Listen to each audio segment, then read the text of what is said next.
Blog Talk Radio. It's time to go live on Spaced Out Weekend. Back in the haunted cabin of Spaced Out Studios is your host, James Tyson. You can tweet James at James Tyson SOR, Facebook him at Spaced Out Radio Show, or call in live at 1-607-203-5344. Now back in his crickety captain's chair, here's Spaced Out Weekend host, James Tyson. Hello, listener, and welcome back to Spaced Out Weekend. Haven't seen you for almost, a week. We are still broadcasting from Studio 6 up on the 13th floor of the Spaced Out Radio Network, founded by Dave Scott. I'm only saying that because he's listening tonight. And we are located in that paranormal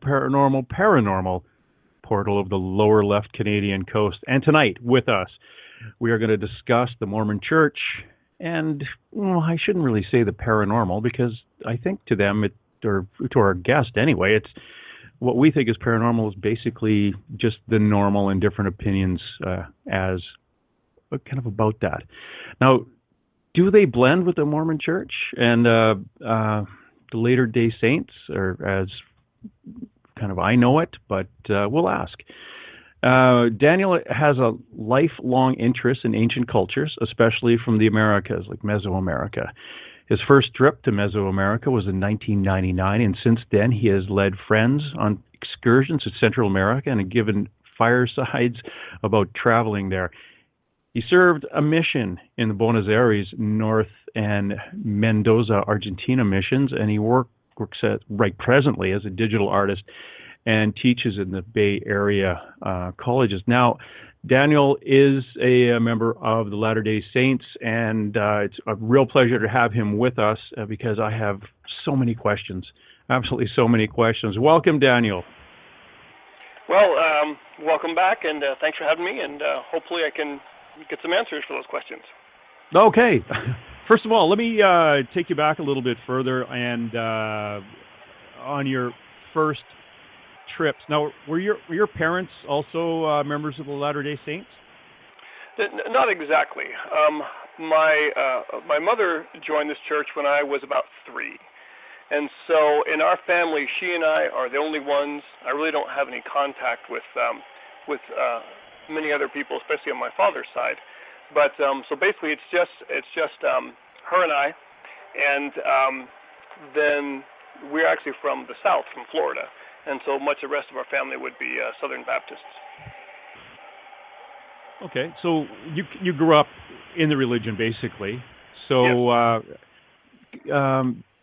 You've got a little bit of a fuzz in the background there. Oh, it's gone now. You've grown up in the religion, so there was no real big transformation over, which sounds quite decent as a child growing up within a faith, as opposed to someone dropping into it. But as you progress and as you learned your faith from a young age, it gave you obviously a lot of background in what you were doing or what you were going through and what your faith was.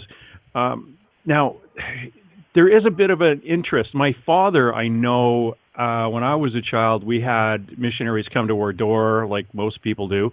And he invited them in, and I think every Thursday they'd show up for about an hour. They'd bring films, and they'd go through the Book of Mormon and a lot of the history. And my dad was totally intrigued by it, and much to their disappointment, he was only there to learn. It was like a free course coming in for him. He was very curious, and one of the things he was very curious about was would have been the history, the ancient times, and what the prophet had said about getting the golden tablets and where he had got it from, and the basically the history in Central America, the history of how the religion developed, and also how that religion perceived what we say is, or what I guess biblically,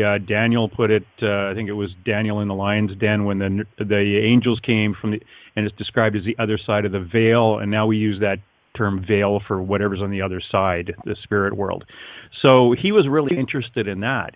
Now, and that's why I've kind of dragged you, not quite kicking and screaming, on to Spaced Out Weekend, because my listener is also interested in where that kind of comes from. Now, your experience as a child growing up with this faith and your interest in those areas in South America, at which point did you say, I want to go down there and look around for myself? Or did this come from your mission when you were actually gone down to South America? Well, yeah, I was a missionary in Argentina. Did that many years ago, as quite a few of us do. And so I have been on the other side of some of the experiences you were talking about there. But yeah, I was partly through the interest of my mother. I was always raised with kind of a fascination for ancient cultures, and especially ancient American cultures and how they might relate to the Book of Mormon. That's, of course, something of great interest to us as members of this church. Just so you know, officially it's actually called the Church of Jesus Christ of Latter-day Saints. That's the name of the church, and Jesus Christ, of course, is an important and central figure for us. But commonly, of course, we're known as Mormons. But when I was in Argentina, I went to visit one sort of ruin up in the mountains, sort of near where I was, and was dismayed to learn it was actually the remains of an English bathhouse that were built on top of a hot springs. So there's not a whole lot in South America from ancient cultures, unless you're looking at, say, Peru and Bolivia and the whole Altiplano area there.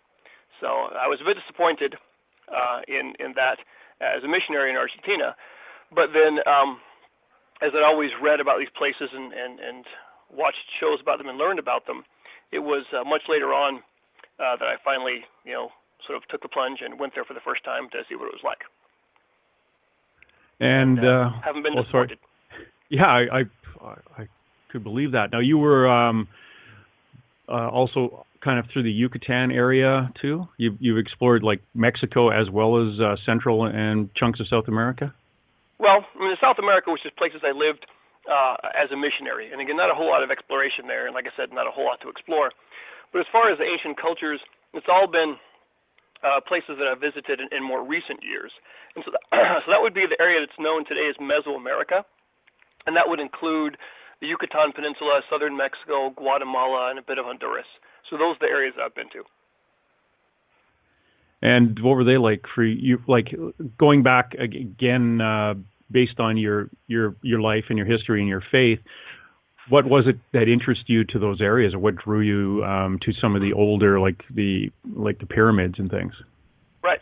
Like I say, I've always had an interest in things of a paranormal nature, and also things of a mysterious nature in ancient cultures. And there's good, but it's mysterious about these cultures.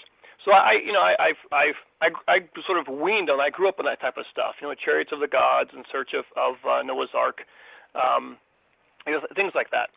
And so, like I say, particularly for us as Latter-day Saints, we feel there's a likely connection between many of these perhaps lands in Central America, specifically Mesoamerica, to events or to places mentioned in the Book of Mormon.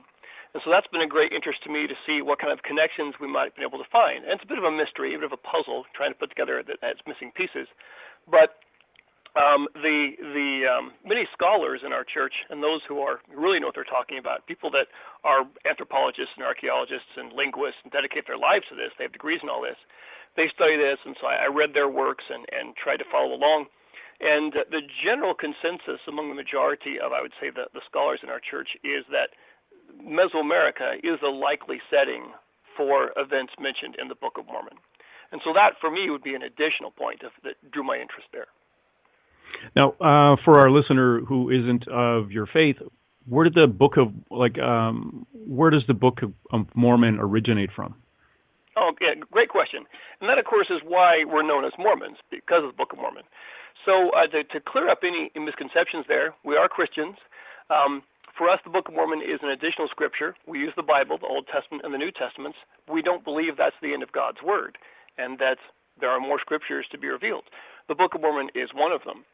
So the story began with Joseph Smith. Many people may have heard of him, who was a young man living in New York in the early 1800s.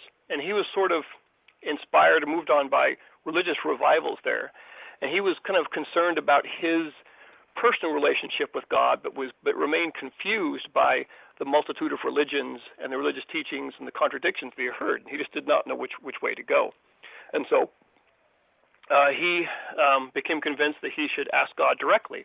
Our belief is that he was actually rewarded with a vision in which he spoke with God the Father and with Jesus Christ and was told that he would be called as a prophet. So we look at him as being a prophet in the same way that prophets are mentioned in the Old Testament, and the heavens were once again opened. And later, when he was a bit older, he was visited by an angelic visitor whose name was Moroni. And this person told him of records that were written on plates. And this record contained the history of his people, Moroni being the last prophet to write in the Book of Mormon, and that it was sealed up in the earth waiting for the right time to come out. And that Joseph would be the person chosen to get those records, to translate them, and to bring them forth for a modern age. And so people might know this as the gold plates. In his time, they were called Joe Smith's Gold Bible, and they were buried in a hill not too far from where he lived. And so under the direction of this angelic messenger, he was instructed, he was tutored in these things. When he was ready, he was able to receive them, and then he was to translate them into English. And he said it was done through the gift and power of God. And so that's really the origin of the Book of Mormon. There were lots of persecution. People tried to steal them from him. He had to move back and forth. His work was interrupted. But the book was actually first published in 1830, and that's when our church was officially organized according to the laws of the land. So that's kind of a quick origin story of those things. Okay, now I always look back at on the Christian side, and there's the Ten Commandments written in stone, delivered from a higher being. You've got the golden tablets buried in a book. Now, would you think of this book as being like some people think that gold is going to be a big, thick page thing, or is this, this could have just been a gold leaf covered book, maybe? Is that anything of that left? Is there any of that original tablet that came to him left? No, there's not. And he left a pretty good description of it. He never said it was gold, but he said it was bound together. It was leaves, and he gave the dimension of the page size, height and width, and these were leaves of thin metal, he said, about the thickness of common tin, which had the appearance of gold, and they were bound together with 3 rings, and one could flip through them like the pages of a book. But again, they were some kind of metal. Again. So imagine these thin leaves all kind of bound together. And again, they were never tested. You wouldn't know if they're solid gold. They could have been a gold alloy. He just said they had the appearance of gold, and there were beautiful ancient characters inscribed on both sides. So this was something which he was entrusted, a very special sacred object that he was entrusted with by this angel. And only a few people, and there were sort of official witnesses to it, were allowed to see it. And then when the translation process was done, it was taken up again, and so we don't have it. And we just have his description, and we have the description of people who saw it and sort of testified to it and their kind of impressions on that. What's interesting, I think, is that I don't know of any account of gold or metallic plates being used to record ancient history known in Joseph Smith's time. However, in the 20th century, archaeological examples just were found quite a lot, mainly actually in the area of the Middle East, where the Book of Mormon original origins were from.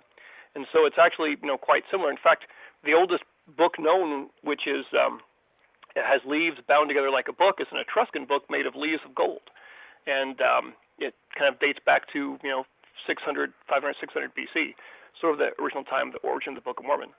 So the gold, the gold plate story may have seemed a bit far-fetched in his time, and I don't know of any other examples he would have had to copy from or think of, but it's certainly been supported archaeologically much after his time. Oh, that's fascinating. Now, you were saying that on this book there was some kind of weird inscriptions of or symbols. Did he copy any of those symbols? It was writing. Characters? Yeah. Yes. Oh, it was writing. Yes. Okay. Yes, writing. And so he translated this writing. And so there's one. There's actually one example known where they were copied down during his time. In fact, he worked with several people that were his scribes, and there was one that was sort of supporting him financially. He was very interested in trying to get some actual scientific justification or some scholarly proof for this. Very interesting story there. It's a man named Martin Harris, but there is a sample of them that was copied down, and they're kind of interesting to look at. I have a blog where I discuss all these types of things and actually have an entry there which shows an image of that, and then compares it to other ancient languages that are said to be sort of origin languages for the Book of Mormon. So that's on my blog. People can take a look at that and read all about it. Now, that's at www.idsguide.blogspot.ca? Sorry, that's lds-guide.blogspot.com. .com. Okay, somehow I opened it up on a Canadian LDS, one. not IDS. Yeah. Oh, yeah. There it is. Well, I keep getting it on a Canadian website on .ca, but everything else is the same. Interesting. But, it was on .com where I did it, but however you can find it. Sure. Oh, yeah. And actually, if my listener goes to that, you'll actually be able to see a picture of that little metallic book that you were talking about in the that was found years later. But that's very cool. Again, yeah. And if our listener wants to go to Spaced Out Radio's, let's see, our Facebook page, go to the Tonight Show, our show right now. Posting, you can get a link right to Daniel's blog page. Now, Daniel, one of the I've got some questions coming up from our audience in our chat. One of them was we have a good friend of the show, Karen, who lives a bit south of you. She's curious about the connection between the Latter-day Saints and the Maya or the Maya culture. Yeah, fascinating. And again, whenever I was visiting these sites. And researching them, I've written 2 books about my research and the sites that I visited, and possible connection to Book of Mormon things. I can't say there's any direct connection between the ancient Maya and our church. The question is, is there a connection between the ancient Maya and people who were mentioned in the Book of Mormon? The Book of Mormon for us is an ancient record of people who left the old world, left Jerusalem under the guidance of prophets, and ended up in a promised land, which appears to be the American continent. And so the question is trying to locate these people. Can we find any remnants of them? And so if you look at Mesoamerica, we know the most about the Mayan culture, and that's kind of the one that took over. However, the Mayan culture really started to come into being, really developed culturally, sort of at the end of the Book of Mormon timeline. So we're sort of looking at what happened after the Book of Mormon story was done. We're looking at the cultures that rose up to prominence after that. And so the question is, do we find evidences and traces? Are there things which might be similar to the Book of Mormon? And that's the type of thing that I've been tracking down in my studies, the things I talk about, and the books I wrote. And what have you found? Oh, before I get to that part, I'm gonna tell the listener the first book that Daniel wrote was an LDS guide to Mesoamerica, and you can find that if just go to his site or Google the book, an LDS guide to Mesoamerica. And the second one was just a couple of years ago. You wrote an LDS guide to the Yucatan. So those are the 2 books presently. Now, when I cut you off there, I asked you, what have you found in your adventures? I'm going to call them adventures because you're kind of like the Latter-day Saints version of Indiana Jones. That'd be quite something. That's actually almost my YouTube channel, but and I definitely had some crazy adventures. I climbed an active volcano. Actually, I went with 2 good friends who were my co-authors on these books, and we camped out in the Guatemalan jungles. We hired a boat and went down a river and saw sights right on the edge, and just all sorts of things. It's nothing definitive. I mean, there are people, from within our church who would love to find proof of the Book of Mormon. There are critics of our church who sort of demand proof and say there is none. So I can't say I found proof, or I know for sure it's true. For us, it's a matter of faith, and you only know the Book of Mormon is true through faith and through personal connection with God. But I found a number of things which are which are similar, which you think, gosh, it really matches up, fairly well. So one is that the geography of this area, and I kind of mean the Pacific coast of Guatemala up to the highlands, and then down to the lowland jungles, and on up into Mexico. The layout of the land, the whole geography, really seems to match the geography mentioned in the Book of Mormon. And in fact, especially if you have that in mind, it kind of makes a lot more sense why people are going where they are and what they're doing, and why they'd want to go to this place and why they're fleeing from this other place. So that tends to match up fairly well. There's some interesting specifics. For example, the Book of Mormon talks about a lot of wars. There were two main cultures that could have sprung in the Book of Mormon, called the Nephites and the Lamanites. They tend to be at war for a long time, for over centuries. And there are sections where it mentions defensive fortifications that are directed by a Nephite captain to guard against war. We found fortifications really just matching those exactly in various cities in a certain kind of area of northern Guatemala, southern Yucatan Peninsula. And the date comes to fairly close to the Book of Mormon time periods. So that would be one example. Another is we've actually found some examples of gold discs and gold plates with engravings on them that were had by the Maya and believed to have some special significance by them. And not many people talk about that, but we found examples of those, especially from a very well-known site called Chichen Itza in the Yucatan Peninsula. And another interesting thing is the Book of Mormon mentions horses a number of times, which were, that's always been attacked by our critics as being an anachronism and just completely impossible. And it might have seemed so in 1830 when the book came out, but I've been doing a lot of work on that, looking for evidence of ancient horse remains, of the knowledge of the horse through early Native American cultures, and I've actually just finished up a scholarly paper on that, showing that there's actually a fairly good amount of evidence to say that horses existed in these areas, even if they were gone by the time the Spanish arrived. Oh, so there would be you have found some evidence, or pretty good evidence, that pre-Spanish arrival there were horses in North America, or at least South America. Yeah. Well, in this case, it would be all over, but specifically looking at North America and Central America, there are some caves I visited in the Yucatan Peninsula, where some very interesting stratigraphic work was done in the 1970s, and the results of where horse remains were found in connection with human remains and with pot shards and with that were identified with the Mayan culture, left the person writing the scientific report very confused. He said, they're not supposed to be here. We're not quite sure what to make of this. So some examples like that. And the examples showing that Native American tribes, even in, say, Mexico and North America, even on up to Canada, were very, very knowledgeable of horse and had a horse culture from a very early time period. So the question is, how did they get this connection to the horse so early on? No definitive answer, but a lot of interesting things worth considering that make it seem, much more plausible that, when the Book of Mormon said horses, it actually could have happened. And this has been a sticking point for a lot of people. People within our own church may have doubted the book because of that, and certainly our critics point to that right away as being evidence that it's not what it claims to be.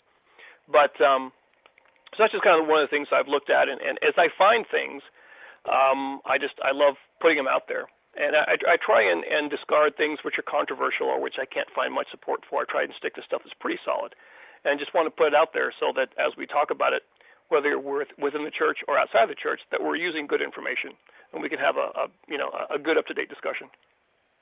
Oh yeah, that would be. I have another question coming in from the chat, and now this is a term I haven't heard on, but it's the Moroni, which Moroni. is Moroni. Yeah. Look to the east, on their temples, and so does Venus, important planet to the Mayans, which is also considered the brightest star / planet in the east. Is there any connection with the Mormons to the planet Venus? Not directly. The idea here is that Moroni was the last person to write in the Book of Mormon and safeguard it and bury it, and then many centuries later returned as an angelic visitor. He's the one that showed Joseph Smith the location for them and instructed him to prepare them. So many of our temples have a statue on a top spire that represents Moroni, as in he's sort of bringing the restored gospel in the modern age. And our temples actually face to the east, as the ancient temples in Israel face to the east. But again, there is that rising sun. It does seem to be a recurring, important theme to many ancient people, to the Maya as well. And the idea was mentioned of Venus, that Venus has some association with a Mayan deity which is called Kukulkan, also known as Quetzalcoatl, which is a kind of more of a northern Mexico dialect. And there are many that have looked at this deity. It seems to have a lot of similarities to Jesus Christ. And so the Book of Mormon actually mentions that Jesus Christ, after his death and resurrection, visited people in this land. So, there might be some kind of convoluted connection there, but, nothing directly that we said, hey, let's give Venus some importance. It just might be that there's a common thread among ancient cultures. Yeah, I know in my country, in the First Nations, right up till today, sunrise and sunset are two. Birth comes from the east, and death moves off to the west, and it's just because of the sunrise and sunset. So you kind of pray for if you're going to pray for something to come along that's good, you go point to the east, and that's where you'd ask for a rebirth, or a gift would come from the east, as opposed to going off to the west. So it is, and I can't remember if that also if there are cemeteries here, all our graves face to the west. I can't remember if that's here or somewhere else. I heard they're all facing the sunset. Mm-hmm. But anyway, that was just and unfortunately I got had that come to my mind. Now as you are kind of went down to and dealt with the Maya in the area that the Mayans were, and did some research into the back of there, and found the little bits and pieces of connections. Are these now? These are obviously in your books. The Mesopotamia. Why do I keep wanting to say that? Your first book, an LDS Guide to Mesoamerica, that would cover some of the stuff you first got there. And linking. And certainly, I mean, the book, the first one deals with a trip we did, which actually encompasses majority of Guatemala, southern Mexico, and Honduras, and that was really quite the trip there. So it encompasses that and the things that we discovered. And then the second one, an LDS Guide to the Yucatan, deals with our trip just to the Yucatan Peninsula, and that one is available right now just as an ebook, whereas the first one is a hardcover, full color, really nice. But so you can read about a lot of this there. You can also get a good bit on my blog, and I have a page on my blog which has a number of papers that I've written about medals and gold plates, about horses, about Mayan names, Book of Mormon names, about various things, and you can download those as free PDFs right from my website, from my blog. Oh, excellent. So again, if you go to our Facebook page, you'll be able to click on the link in tonight's description of the show, and you'll be able to get right to his blog. And anytime we mention his blog and where his publications are, you'll know how to get there. Now, one of the, just to clarify, you went down to that area, or what's called Mesoamerica, and in the back of your mind, you had this kind of history of the Mormon Church, and as well as your curiosity, and your explorer an explorer bug you had in you. But did you go down there with the intent to try to connect things, or did your tourist adventure just start bringing this stuff up to you? It was just sort of a natural evolution. The first time I went, it was with my wife. We took a trip to the Yucatan Peninsula, flew into Cancun, went around, saw some sites, and remember on the very last day, there's a really interesting site that I wanted to go see called Coba. And my wife said, we didn't come all the way down here and not go to a beach. So instead of going to the site I wanted to go to, we spent the last day on the beach, snorkeling and water stuff. So yes, that was kind of my first introduction to it. And when I saw, oh, wow, it really is easy to get down here. It's easy to get around and see the places. I speak Spanish, so that makes it a bit easier. But I just kind of saw how it had seemed for most of my life kind of daunting. But when you actually get down to it, it's not that hard to do at all. And then when I went down with two friends of mine, we did a bit of preparation and study beforehand so that we could try and know what we're looking at. I love looking at things in books, but often I want to know, where did this artifact come from? What's its historical context? Where can I go see it? And so after our first trip, people in our area, in our church, asked, could we talk about it, give firesides? We began doing that quite a bit. And then people began to ask us or say, hey, you should write a book about this. And we thought, well, why not? Why don't we do that? And so then it kind of got more serious. And the idea we had was to make a site-by-site guide. So each chapter in the book deals with a specific site, how to get there, what it's like, what the historical background is of that site, and what possible Book of Mormon similarities are with that site. So no one had ever done that before, and that was sort of our idea. And the last time we went down there, there was all this kind of in mind. So, for example, I'm studying up stuff. I'm going to a specific site saying, here's what I want to find at this site. I know it's here. I'm going to look for it, that sort of thing. So it's just sort of an evolution of more sort of informal visiting to more kind of a directed, very specific visiting where I'm looking for something. Excellent. That is an excellent way to prep for a bit of like any investigation. Get some background on it, know where you're going to go, and head out and be comfortable when you get there. We're talking to our friend Daniel Johnson, who has written a couple of great books. The first is an LDS guide to Mesoamerica, and his second, which is out as an ebook, an LDS guide to the Yucatan. And we're going to be back with more from our friend right after this. Want to find out what's coming up on the Spaced Out Radio Network? Go to spacedoutradio.com, where you can find our daily list of shows and guests appearing throughout the week. Want to tell us your story? Be sure to sign up for the Spaced Out Forum for free. Maybe you have a psychic question. Drop in and say hi to Catherine in Cat's Corner. spacedoutradio.com, your 24-hour source for UFOs, ghosts, conspiracies, and more. Check it out today. Is the 24-hour world starting to wear you down? Let me from Rivulet Reiki and Readings lend you a hand. Hi, this is Jolene, and if you're in need of Reiki or a realm reading, come to my website, rivuletrr.wix.com/rivuletrr&r, and let us help you out. At Rivulet, I specialize in healing your body, mind, and soul, no matter where you are.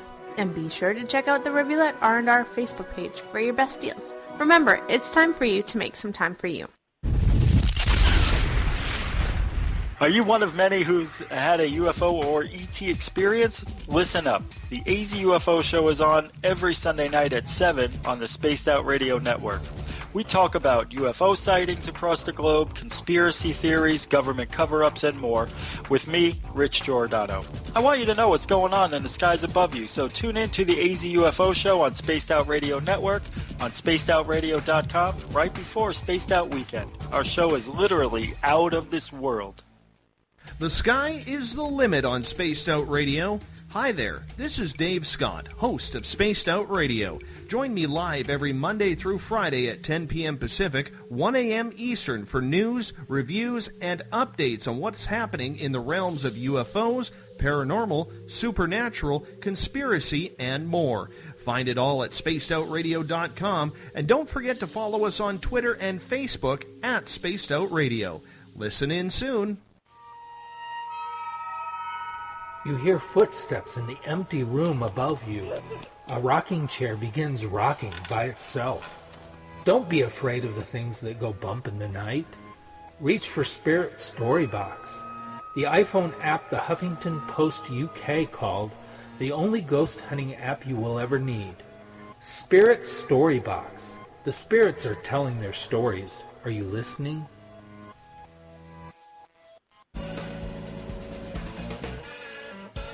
Spaced Out Weekend broadcasts on the Spaced Out Radio Network.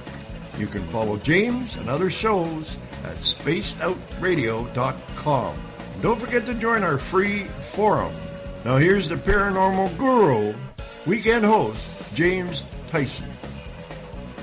Welcome back, everybody. We're talking to Daniel Johnson, and he's kind of giving us a lowdown, connecting the church, his Mormon background with what a lot of it is called paranormal. One of the things I needed to ask you, Daniel, was back. Now, I was in Fiji. I spent a lot of time in Fiji, and one of the things I found in talking to the native Fijians and a couple of the villages I was at were that their history is based on them actually coming from Israel. They're inhabited originally from, it would be the Jews fleeing Israel.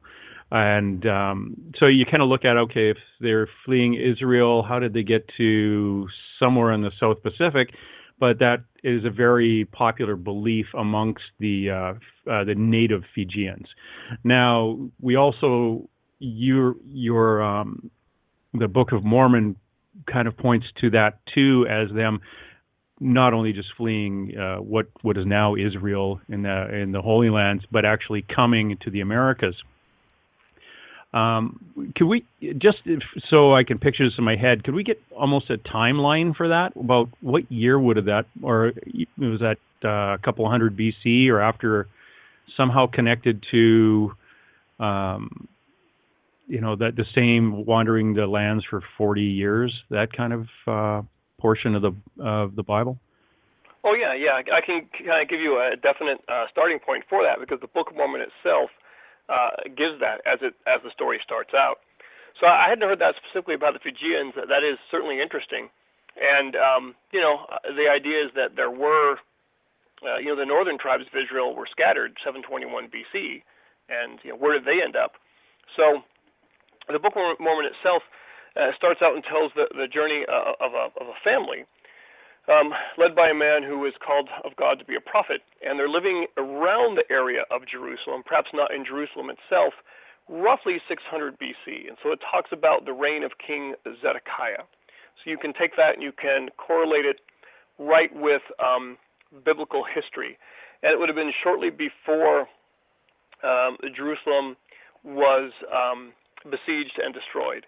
And so the idea is that this first prophet in the Book of Mormon, whose name is Lehi, is called to preach repentance to the people in Jerusalem who sort of reject his message, and then he takes his family and other groups with him, and is guided through the desert there to the sea, and then across the sea into a promised land. So that's the origin point. We have a definite place, and we have a definite time period where the Book of Mormon story starts. And then once we get to the Promised Land, which we identify as the American continent, then it becomes a little less definite, where we have to kind of do some digging and try and figure things out. Now, when you were poking around down there, did you find anything that kind of led you to believe there was a historic Hebrew or a historic Jewish culture that went back, to a few hundred years, or was it just kind of a what if, or some type of evidence that wasn't really pure evidence? I guess nothing definite. Just that the question of how the Americas were peopled anciently has really come under close scrutiny in the last few years, and the idea of many groups coming here, and that this was not just sort of one homogeneous civilization that came across the Bering Strait, but that people came to this part of the world in many times and in many places, that seems to be gaining traction. And so it certainly seems like the Book of Mormon account could fit in there somewhere. I know there are many people who are scholars in our church who have done really good work. They know a lot more than I do about certain beliefs and ceremonies and practices among ancient people here that seem to resemble things from the Middle East, ancient Israelite king ceremonies, things like that. I do know that there was a Spanish priest named Diego de Landa who wrote an account of things in the 16th century in the Yucatan Peninsula. Whenever he was there, first he destroyed all the Mayan books and records he could find, and then he gave an account of what he saw. But he mentioned that the people there had a legend of coming across the sea, and he said if this is true, they must all be of Jewish origin. I did see one artifact in a museum, the main museum in Guatemala City. There was a bit of carved shell, and it was carved almost precisely in the shape of a Star of David. So very interesting stuff there. You know, we might find little traces like that. It would seem like, you know, that's all we get. There's no big, huge, no smoking gun that says, aha, here's exactly what happened. Yeah, it's interesting that, gotta love those guys who showed up and destroyed all the books and then gave an opinion on what was in them. It always reminds me of the Crusades and going into Morocco and basically absolutely destroying a library that hundreds and hundreds, was like one of the oldest libraries in the world, and the Christians just burnt the whole place down, destroyed it, all the books gone. And it was all how many times that's happened in ancient history and how much knowledge we could have had that we don't. Oh, yeah, and it's all in the name of, no, I don't believe in what you believe, therefore you can't look at this anymore. And, that's right, you must destroy it. It's of the devil. It's irritating as heck. Now, you said that when referring to this fellow, and you said that it was his impression from reading that if somebody had crossed the sea and come to the land, they must have been Jewish. How do you think he jumped to that conclusion? Why weren't they Chinese or another? I think the direction they came, and also from what I've seen with the early Spanish conquerors, with their accounts, they come across a lot of things that appear to them to have biblical origins, a lot of beliefs and practices. Yeah, you know, he talks about baptism in the Yucatan Peninsula. And so they see a number of things that to them seem to have a biblical origin. It's been noted before that there were flood stories among many native peoples here in the New World. So as these Spanish conquerors are coming along, and I had a high school teacher that said that they came for the 3 G's: gold, glory, and God, in that order. And so I've always sort of remembered that as I read their accounts. But they seem to find these things that they write about that sort of surprise them, because it seems like there are little Christian traces in the practices they see. They see things that seem to be biblical stories as well, and so that was something that the Spanish wrote about in the 16th century. Much of their history wasn't known until centuries later, because the New World was sort of a treasure ripe for the plucking, and so these things they wrote about were considered top secret, and they went back to libraries in Spain and got hidden away, and many of them weren't found or translated until the 20th century. So there's a lot of the stuff we're finding out in more recent years that they knew about hundreds of years ago. So just little things like that. I'm just going by the things that they commented on. There's probably a bunch of citizens gathering together in dark areas saying, it's a conspiracy. There are lands outside of this area, and the government is conspiring and keeping it from us, and we should it's just that conspiracy thing has been going on a long time, keeping stuff from the public. Now, one of the things I'd like to kind of touch on now is the connection between Now, we've always had these ancient alien shows, or not always, but you mentioned a few going back to the 70s and into the 80s that we kind of grew up with. But, we have those classic pictures of, the giant, from a great height, we can look down at areas in South America and there's giant figures of bugs and That's things. the Nazca lines in Peru. That's the example. So we've always connected that with aliens, and we look at some hieroglyphics or some of the carvings down in South America and actually over in Egypt, and automatically assume it's a spaceship. How does that fit into the Book of Mormon? I know there is an idea in regards to life outside of Earth. Mm-hmm. And can you kind of fill our listener in a bit on your take or what you've been taught about what would be conceivably life off this planet? Okay. There's nothing in the Book of Mormon specifically about that. And what's interesting is that there is, and those shows are on, right now. I watched a couple, last night.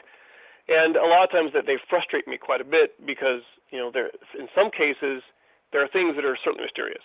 In many cases, there's a good, solid archaeological explanation that these guys don't seem to really know about. But one of the things that's always been a popular artifact among them, and this probably goes back to Erich von Däniken and Chariots of the Gods, is the burial tomb, the sarcophagus of King Pakal from Palenque. Wonderful find, really one of the biggest finds and a huge event in Mayan archaeology. And Palenque is one of the sites we visited, and you can read about it in an LDS Guide to Mesoamerica. And I cover specifically his sarcophagus lid that Erich von Däniken first suggested that it was an astronaut flying a spaceship. Well, going by accepted Mayan iconography and reading the Mayan language and knowing what the stuff means to them, I don't think it means that at all. It seems to mean death and resurrection, and his belief in his resurrection, divine symbols, the gods that made that possible. And so I cover that really in detail in that section there. And so people are still talking about, the Pakal's sarcophagus lid, which to me just has a much better explanation, which actually, to me is much more meaningful and beautiful than the idea of he's flying a rocket. But what's interesting is that we as a church have always looked upon that as a possibility. I recall in recent years the Vatican made an announcement accepting of the idea of life on other worlds, even suggesting that the grace of Christ would be for their salvation. Well, that was something that was actually taught by Joseph Smith, back during his time, that our earth was not the first created, that Adam and Eve were not the first people ever, just the first ones that pertain to us, and that God's works are infinite. And so there are many other planets, which he called Earths, that have been created with children of God living on them as they live here on our planet. So we aren't the first, and we won't be the last. So this is an idea that we've had from the very beginning. So any suggestion of inhabitable worlds out there, life on other worlds, that to us would just seem natural. I recall some recent news accounts where Stephen Hawking,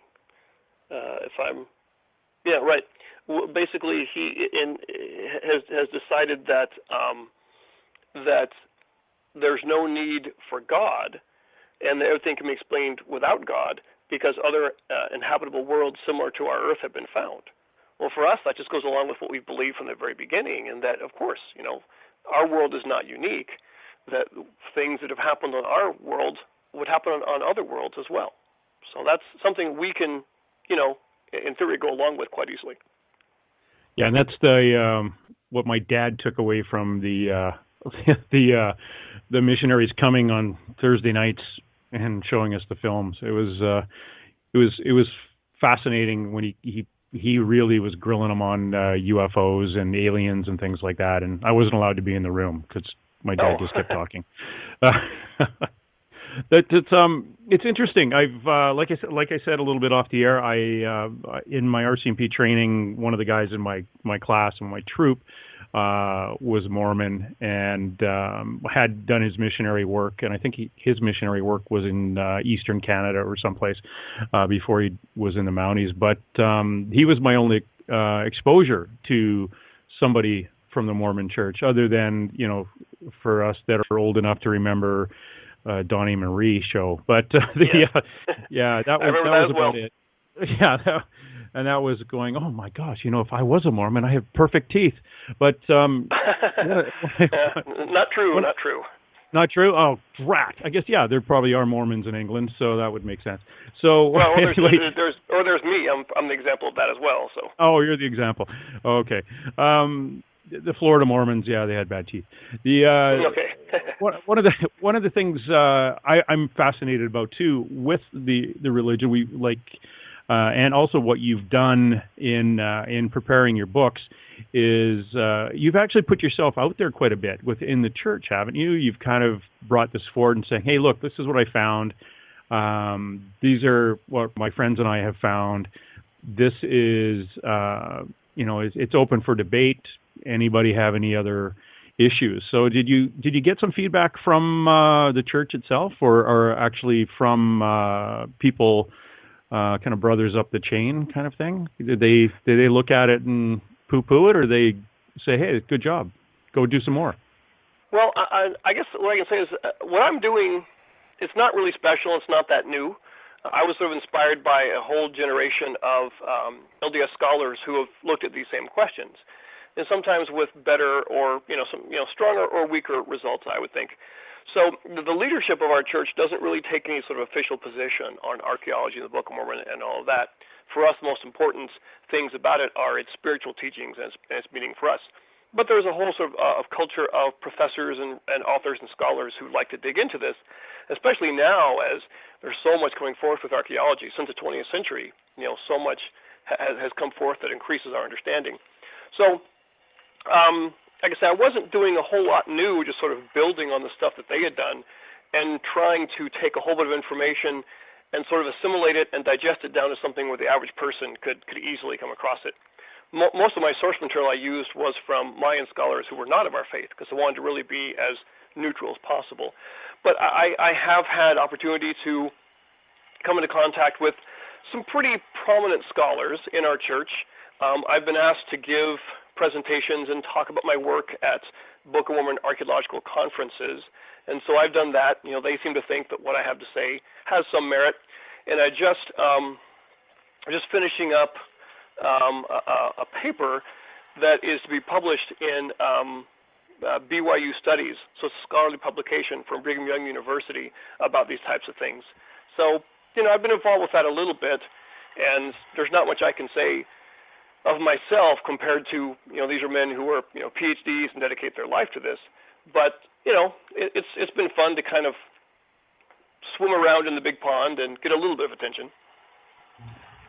Yeah, it would be kind of nice. Overall, it's been fairly positive. Yeah, and which is positive is always the best feedback you want. What I found too is reading some of your blogs, or I shouldn't say reading the blogs, kind of skimming through what I could see. We've got quite a set of blogs on here that cover a number of different topics and stuff that you bumped into, specifically around the Yucatan.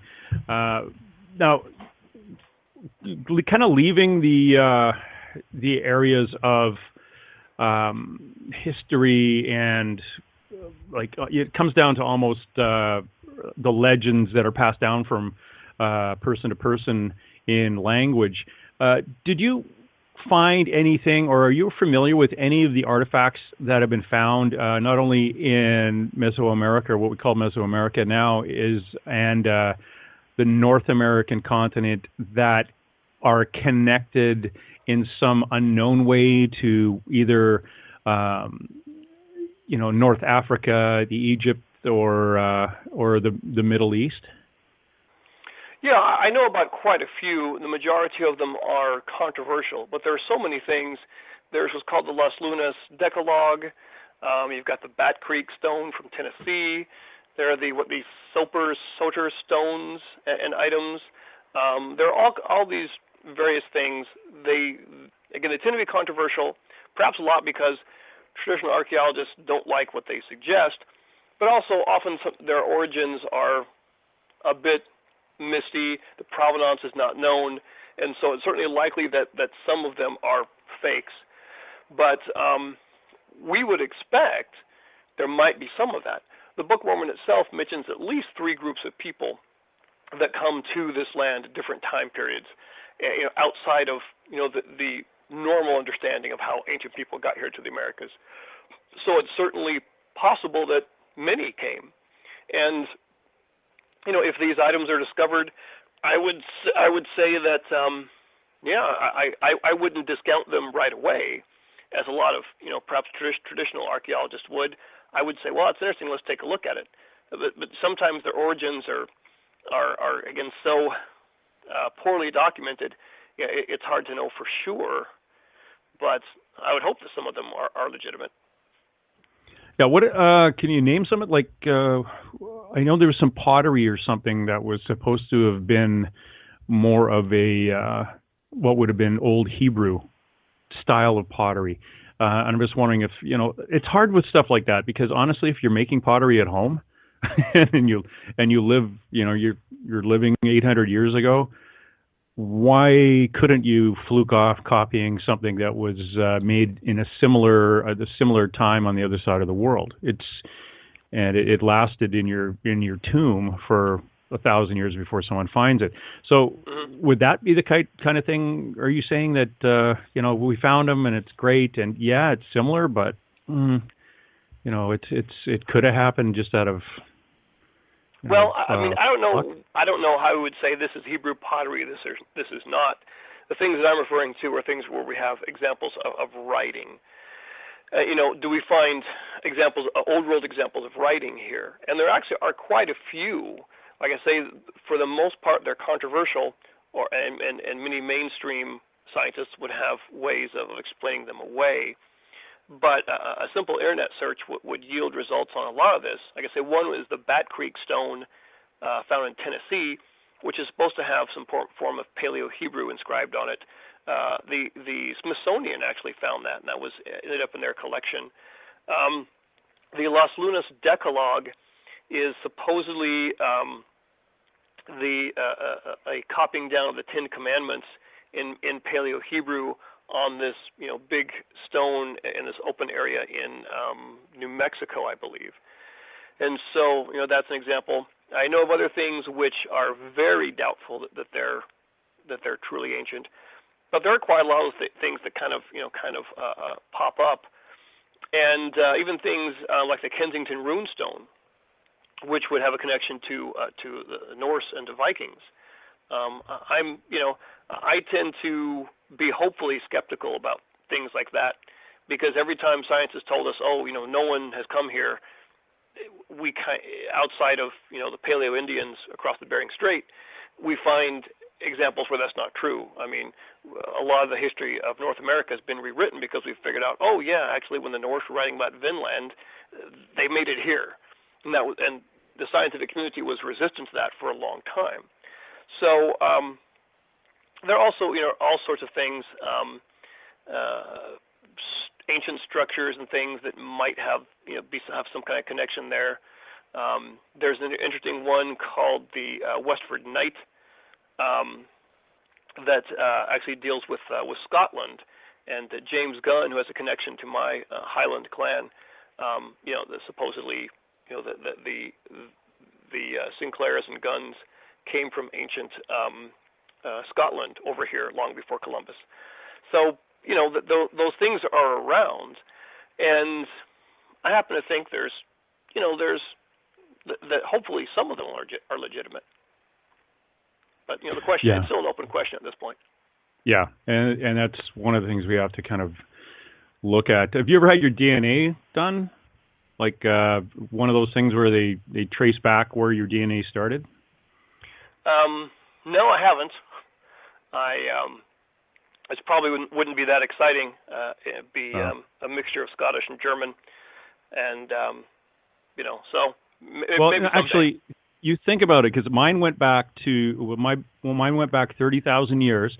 My DNA was first pops up in North Africa, a little bit to the left of Egypt, and then over 30,000 years goes up through the Holy Lands north and skirts around out of Turkey up through into Europe, and then crosses over top of Germany out to like Norway, Sweden, into north end of Scotland, down the UK, over to Ireland, and then eventually over to North America. It just took us 30,000 years to do the walk before we got there. I guess it would. Yeah, it was a long trip. I just have no idea what it was in North Africa 30,000 years ago that, I know I have a couple of listeners who will tell me what two animals bred to get my DNA, but I'll leave that alone.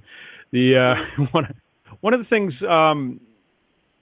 that I'm kind of curious about is, and one of the reasons I have actually asked you on is because of the two books you wrote, and because of your opinions based on your knowledge of Mesoamerica, and then of course your history of being a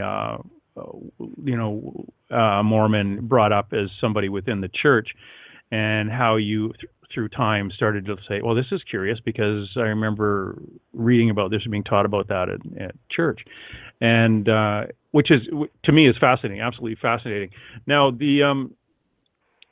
I want to kind of take you back a little bit further and ask you basically a blunt question. In your opinion, and I'm only asking this as an opinion, so opinion is only based on a probability, and that probability is based on the information that you have. So you've got way more information about the subject than I do.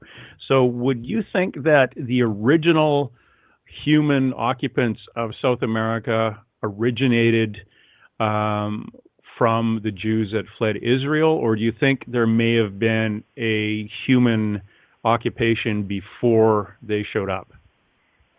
That's a very interesting question, and I think what's good about that is that advances in archaeology have really helped us to be able to understand that question. I think, especially if you go back 100 years or so, there was probably opinion in our church that the Book of Mormon was the history of this entire hemisphere, and that perhaps every indigenous person could be traced back to groups mentioned within the Book of Mormon. Now, archaeology, as it has advanced, has kind of shown us that that's not the case. And so the Book of Mormon itself even suggests that as that first group that we're talking about, Lehi, his family, and their groups, that when they arrived here, there were, in some parts at least, other people here. And so it would seem, just based on archaeology, that we've got Fremont and Clovis cultures that have been in this hemisphere for thousands of years before them. So we're not discounting that.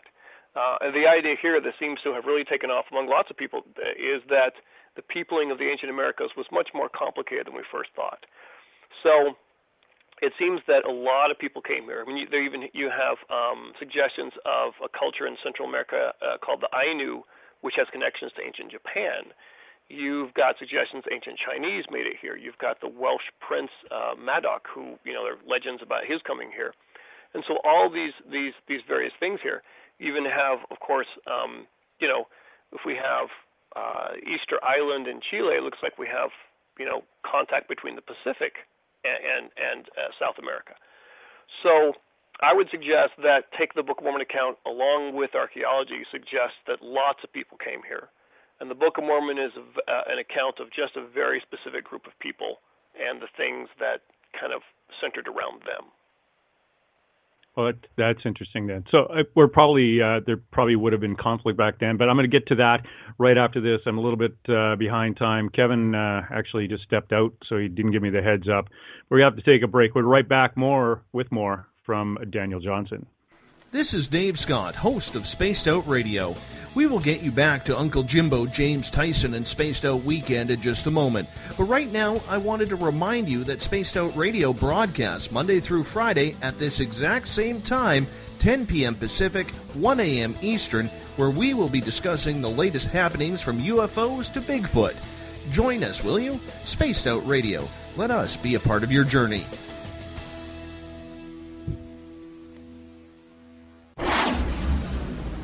Ready to find out what's flying up in the sky? Me too. Hi there, this is Rich Giordano. Please join me every Sunday night at 7 for the AZ UFO Show. It's a fast and compelling 2-hour show on UFOs, extraterrestrials, conspiracy theories, and much more. Every week we will have great guests and great topics to try and answer the ultimate question, are we alone in this universe or not? So tune into the AZ UFO Show with me, Rich Giordano, right here on the Spaced Out Radio Network at spacedoutradio.com. You hear footsteps in the empty room above you. A rocking chair begins rocking by itself. Don't be afraid of the things that go bump in the night. Reach for Spirit Storybox, the iPhone app the Huffington Post UK called the only ghost hunting app you will ever need. Spirit Storybox. The spirits are telling their stories. Are you listening?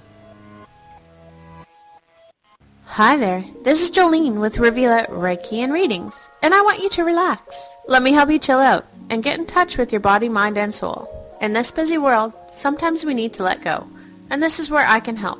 Visit my website, rivuletrndr.wix.com/Rivulet-R&R, or my Facebook page, Rivulet R&R, to set up an appointment for relaxation, Reiki, or readings, no matter where you are. Spaced Out Radio listeners will also receive 10% off their first visit. It's time for you to make time for you. The Spaced Out Radio Network can be found at spacedoutradio.com. Hi there, this is Dave Scott. Here you can join the latest on our weekly shows and news from around the world involving UFOs, cover-ups, cryptids, ghosts, and more. Read articles from our very talented staff and check out our weekly tarot card reading from Psychic Catherine. You can also sign up for free on our forum and tell us about your experiences. SpacedOutRadio.com. Always live, always interactive.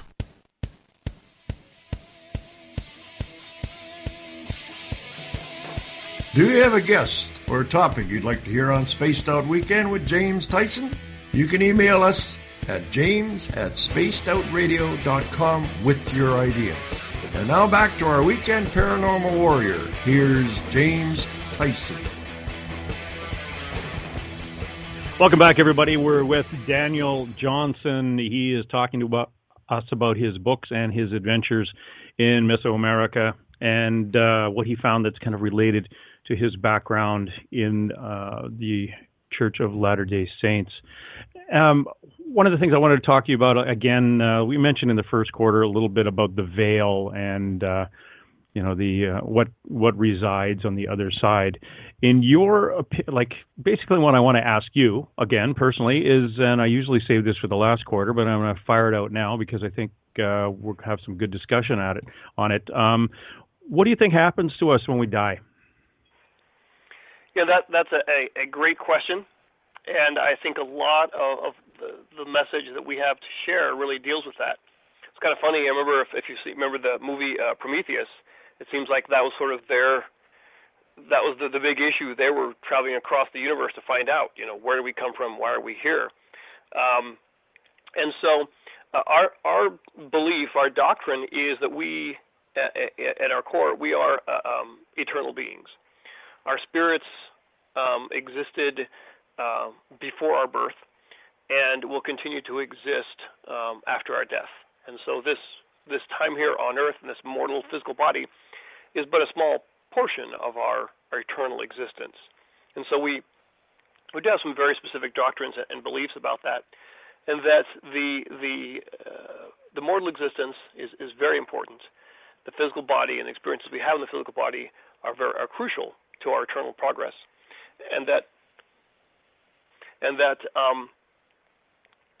on death the spirit and the body separate, and the spirit continues to exist and goes to a place we call the world of spirits.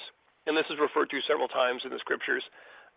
In Hebrew it's called Sheol, and in Greek it's called Hades, but really just means the world that all spirits go to, good or evil, when they're through with this life. And so this spirit world is a place that's actually right here. It's right here on this world where we live, but it's, as you say, beyond the veil. It's separated from us that we can't usually see into it or know anything about it. And that spirits are there, and if their journey in the mortal life was not complete, or if they have stuff they have yet to learn, they can still learn it. They can progress more. They can learn things they didn't learn, and that we're there at a time of waiting until our resurrection. And so there's a lot of activity that happens in this spirit world, where spirits are there to help others who didn't understand what they needed to in this life, to teach them. And just as we have our free will here, we'll have our free will there to do what we want and accept which path we want to follow. So we look at that as being something very real, and the fact that especially with our loved ones and family members, as they die and pass beyond this veil, that they are perhaps close to us, and perhaps they can see us and know the things that we're going through. Oh, that's interesting. But you, when I, as a paranormal investigator, go out and I talk to, and it seems to in the last 3 years, everything. I think anybody with a tape recorder standing in a soccer field could get a voice on the other side. Those entities that we have talking to us may have actually, they don't have a choice of quote unquote going to the light. In your opinion, they have just on the other side of the veil is where they stay. That's an interesting point. And as I watch the ghost hunting shows, and as I see what I call the modern mythology of the afterlife sort of develop, and for example, ghost is not a term I like to use because I think it has too many connotations onto it that get beyond what we're talking about. So I like to use the term spirit, which is a term that we use in our doctrine as well. And so it's hard for me to see in the ecology of God's plan that spirits could get stuck, that they could refuse to pass on beyond the veil, that they would be, stuck here, or that they could choose to remain here and, say, haunt a place. So that's something that I have a hard time explaining with our doctrine. And as the way we would see things, it's all part of a process. You don't get lost on your way from the pre-mortal existence into being born into your physical body. You don't get lost as you leave this mortal body and move on to the spirit world. So, what is being detected, with the EVP sessions? What are people viewing and seeing? And I think there's more than one possible answer. Now, in our doctrine as well, we do have the belief of evil spirits. There are spirits who were not born, but from the very beginning rebelled against God and are here on this earth, and they have a pure and perfect knowledge of what went on before, and their purpose here is to provide opposition for us. They're trying to mislead us. They're trying to make this life difficult. So, are they trying to lead people astray with this? Possibly. So I just don't know exactly what is being found out by all these paranormal investigators that are going out. It seems like they're a lot of them are motivated by the very same questions that that we talk about. So I don't know for sure what it is that they're actually finding out. We certainly believe that those beyond the veil can perhaps communicate with us and can influence us when it's necessary, when it fits into God's plan, but this must be the exception rather than the rule. Oh, I see. I've got one of our show's friends who is a bundle of just real good positive energy herself, is got a couple of questions for you, and I'm going to bring her forward right now just so she can talk to you. Karen, are you there? I'm here, Jim. How are you? Excellent. I know you've been chomping at the bit. You've been asking lots of questions on chat, and I can't even get to them fast enough.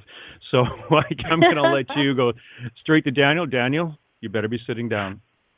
Okay, I am. No, Daniel, this is fabulous. I enjoy this conversation about Mayan, the Mesoamerican culture. I very much study it and research it, and I love it. I visited it many times.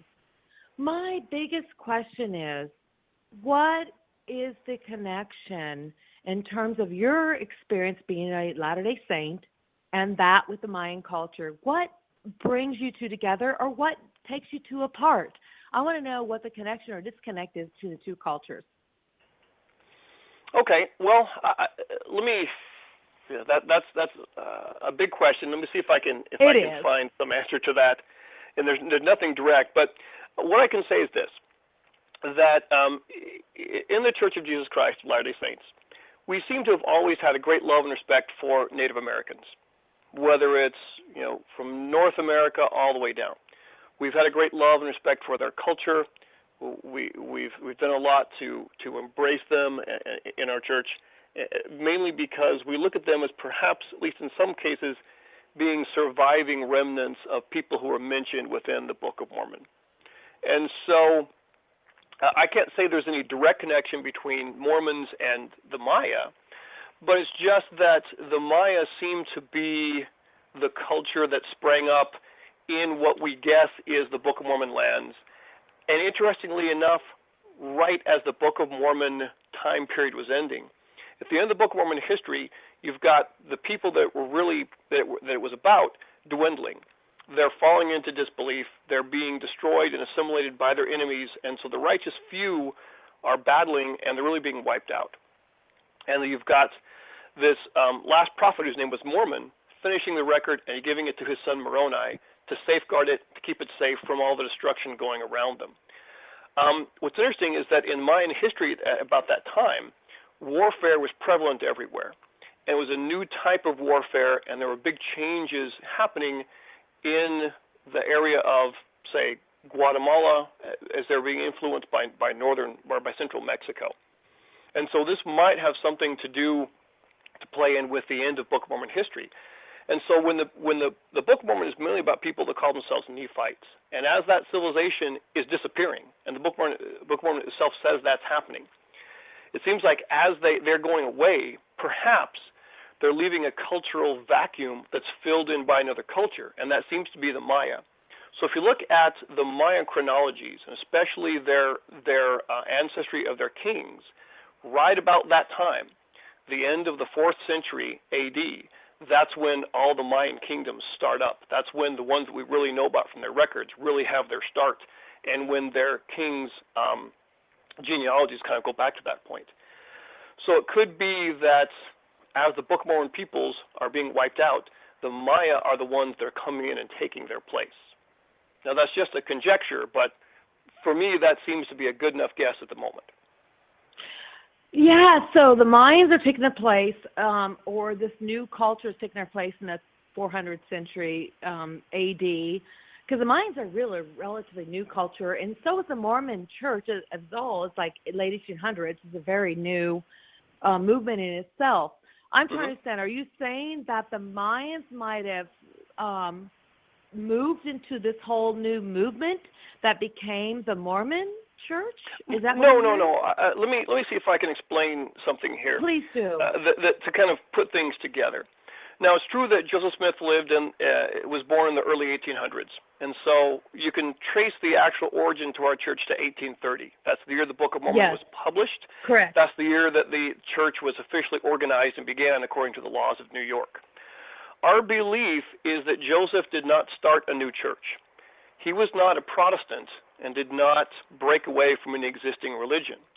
Our belief is that he restored an ancient belief, that he restored the true Church of Christ, which would have had its origins in apostolic times, but was then lost when the last of the apostles was killed, and that true religion would date back to Adam.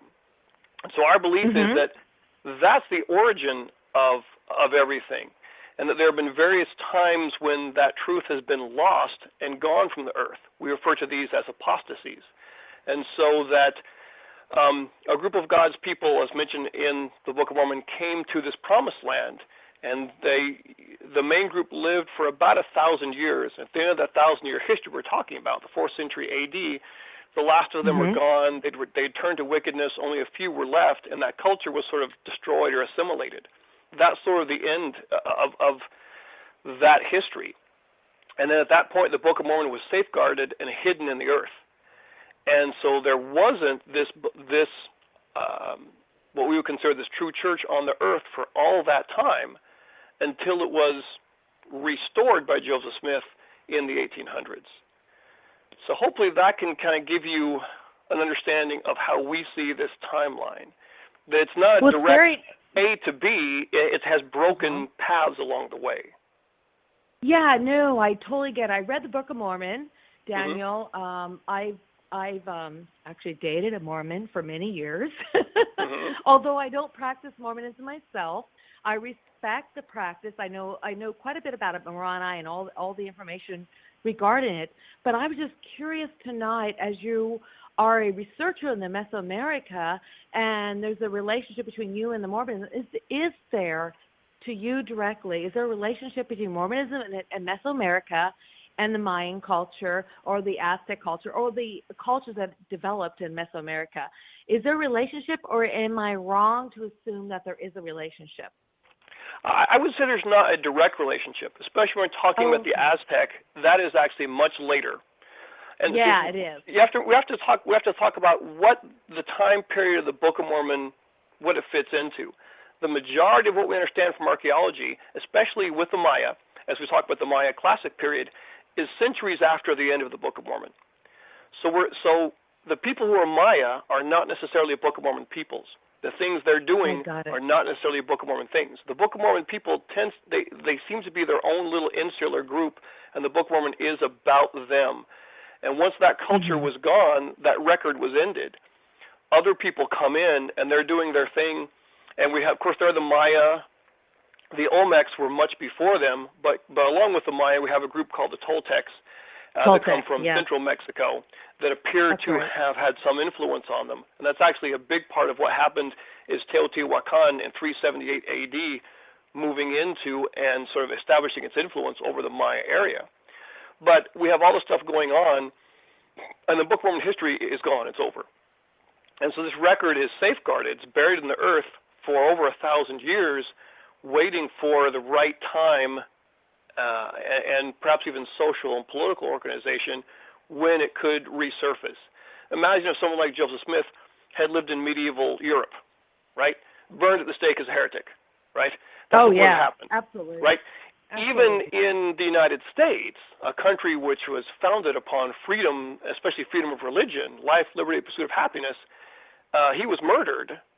He by was tarred and opponents. feathered and then murdered. You're right. Well, he was tarred and feathered earlier in his life, but then he and his brother were murdered by a mob while they were supposedly under protection of the state, awaiting some action. So even in this country where freedom of religion is one of our closest held beliefs, he was killed for that, but not before he could get his work done. So we feel that he did that. So our belief is that the United States of America was a country that was sort of destined to come forth, and a land in which freedoms would exist to where the Book of Mormon could be restored and could be accepted. If it had come forth in another land at another time, it might have been destroyed and never gone anywhere. So I appreciate that history. So are you saying basically that you are just, as a Mormon yourself, Latter-day Saint, you were just exploring the Mayan culture, not so much making connections, but so much exploring it in a new realm? Well, exploring it because I love the culture, I love ancient history, I love the people of that area, and I love being down there, but also looking for possible connections to the Book of Mormon. Okay. Right? That's beautiful. So this is not me. I'm just kind of going on what real scholars have done before me. I read their stuff. I go, I wonder if I could find that. I wonder if I could add a little more piece to the puzzle. I wonder if I could find the historical context of this artifact they're talking about.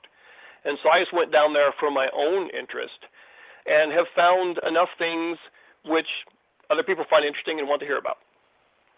So I am so into connecting cultures myself. I study around the world, and I do a lot. My interest is really the Mayan culture, South American.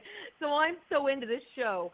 So curiosity, if you could give us in the chat room and us listening a couple things you see connected to either the philosophy of the Latter-day Saints or philosophy to Joseph Smith, which he is Latter-day Saint, or philosophy to just the early biblical tradition that we can all take away, I would love to hear that. And so please let us know. Okay. Well, again, we discussed that a little bit earlier, and a good bit of that you can find in the books. You can also read about that on my blog, and as I said, I do have papers I've written that you can download from my blog as free PDFs. But it seems like there's a good bit in the history of what the Maya went through that is sort of mirrored in the Book of Mormon. The Maya, in their their religious history, their book, the Popol Vuh, they talk about various periods of creation, and one in which the gods destroyed their creations by a flood because they weren't doing what the gods wanted. The Maya have an interesting deity that is the maize god, and the maize god was the one that was actually killed in the underworld and then resurrected. And Mayan kings after him looked upon him as sort of being their symbol of kingship and of authority, and they hoped to be resurrected as he was. And so we see some similarities to Jesus Christ in this. You have legends about various deities. You've got Viracocha in South America. In the Mayan region, it's Kukulkan. In more northern Mexico, it's Quetzalcoatl. And so many of these accounts of this particular deity, many names, all that, you seem to have very Christ-like attributes.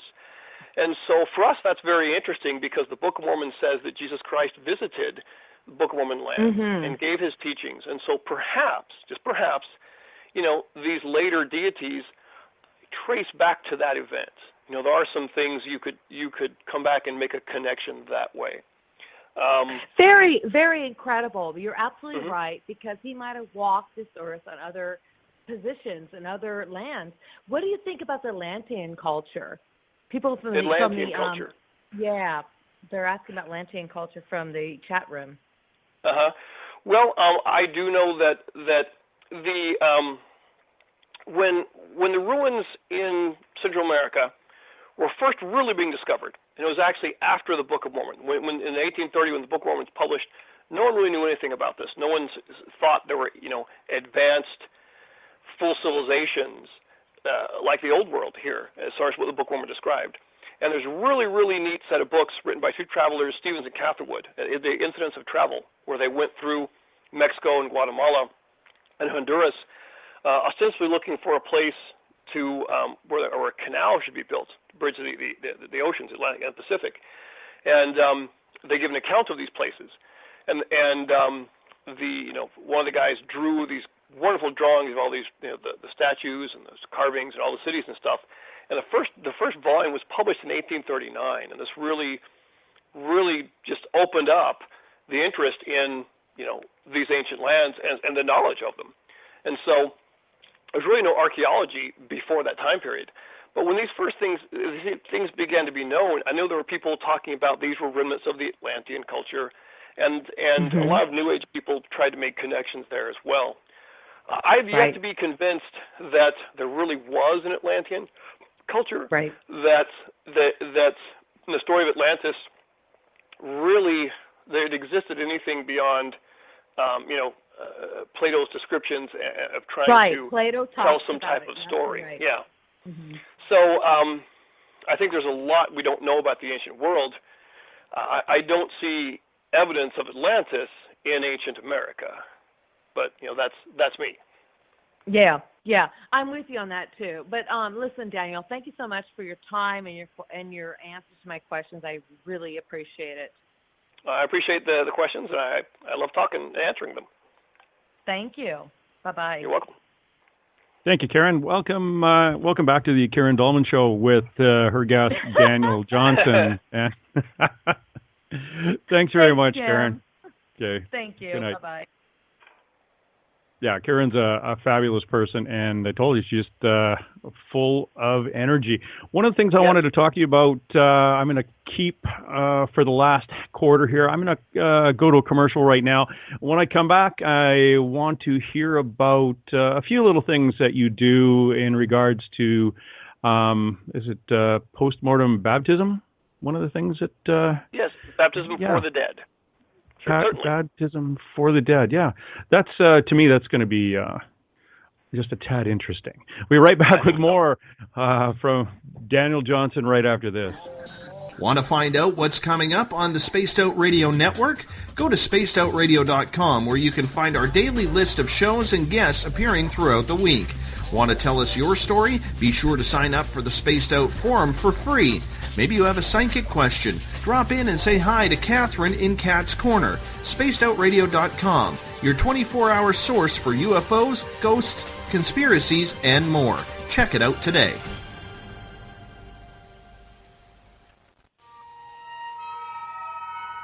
You hear footsteps in the empty room above you. A rocking chair begins rocking by itself. Don't be afraid of the things that go bump in the night. Reach for Spirit Storybox, the iPhone app the Huffington Post UK called the only ghost hunting app you will ever need. Spirit Storybox. The spirits are telling their stories. Are you listening? The Phoenix Lights, Roswell, secret military aircraft, flying saucers. Let's check out the sky together. Hi, this is Rich Giordano, host of the AZ UFO Show right here on the Spaced Out Radio Network. Every Sunday night at 7, we hit the airwaves to talk about the phenomenon of unidentified flying objects and more. We want to hear your stories. Maybe you've seen what many others have seen. Only one way to find out, the AZ UFO Show on Sunday nights on the Spaced Out Radio Network on spacedoutradio.com. Need a break but don't have the time? Tired of life's running around? Hi, this is Jolene from Revealette Relaxation and Readings. Let me help you in your time of need. From Reiki to realm readings, I can help provide you therapy for your mind, body, and soul. Check out my website at rivuletteRR.wix.com/rivuletteRR. And if you're a listener of Spaced Out Radio, receive 10% off your first session. Revealette Relaxation and Readings. And don't forget to give my Facebook page a like. It's time for you to make some important time for you. Did you know Spaced Out Radio broadcasts 7 days a week? Tune in to me, Dave Scott, Monday through Friday starting at 10 p.m. Pacific, 1 a.m. Eastern, as Spaced Out Radio delves into the most arcane stories, from conspiracy theories to UFOs to weird animals running around our forests. Find us right here at spacedoutradio.com for the stories that will blow your mind. And don't forget to follow us on Facebook and Twitter at Spaced Out Radio. Spaced Out Weekend host James Tyson can be followed on Twitter at James Tyson SOR, on Facebook at Spaced Out Radio Show, and join our free forum at spacedoutradio.com. And now, for the final time tonight, here's James Tyson. The final time? Oh, great. I'm getting fired and replaced by Karen Dolman. I figures. We're back with Daniel Johnson.